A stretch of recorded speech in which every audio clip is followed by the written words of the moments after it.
Γεια σας. Είμαι ο Παναγιώτης Αγιάννος και στα πλαίσια του μαθήματος Τεχνολογίες και Εφαρμογές Ηλεκτρονικού Εμπορίου θα κάνω μια περιήγηση στο site που δημιούργησα για το ραδιοφωνικό σταθμό Deepcore Radio.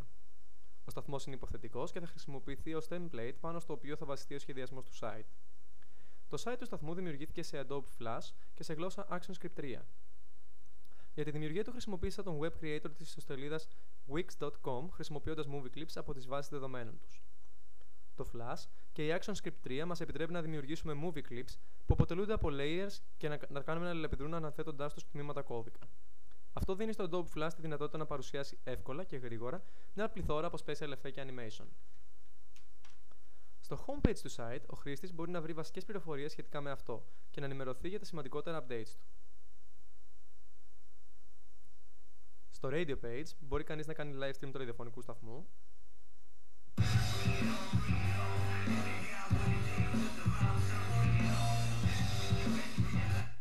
ή να πατήσει mute αν αυτό είναι απαραίτητο.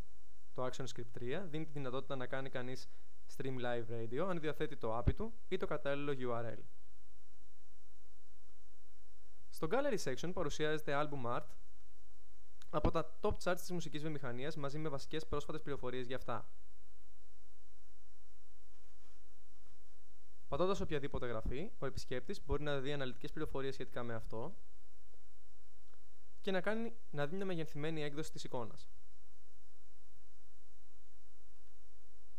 Στο News page μπορεί κανείς να δει τα τελευταία νέα σχετικά με τους τραγουδιστές και τα συγκροτήματα, ενώ μπορεί να παρακολουθεί συνεντεύξεις διάσημων καλλιτεχνών.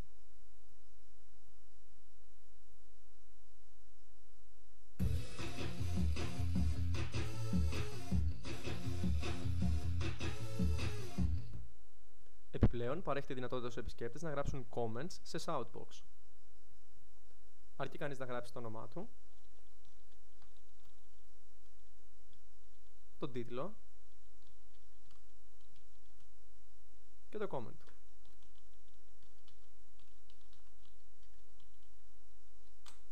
Και submit.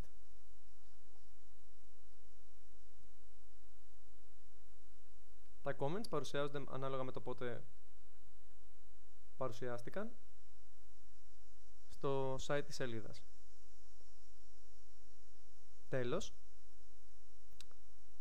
ένα RSS feed από το site newalbumreleases.net τους ενημερώνει για τις τελευταίες κυκλοφορίες των άλμπουμ. Στο link section παρουσιάζονται πληροφορίες σχετικά με τα τηλέφωνα του σταθμού και τις σελίδες του στο Facebook, Twitter και MySpace, ενώ δίνεται η δυνατότητα αποστολής email απευθείας στο σταθμό. Απλά γράφεις το όνομα, το email,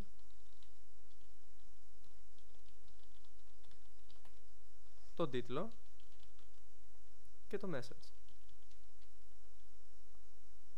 και αποστολή. Facebook, Twitter, LinkedIn και Google Plus One buttons παρέχονται κάτω αριστερά στη σελίδα έτσι ώστε ο χρήστης να μπορεί να ενημερώσει τις επαφές του σχετικά με το σταθμό. Εδώ τελειώνει η παρουσίαση του site του Deepcore Radio. Ευχαριστώ για την παρακολούθηση.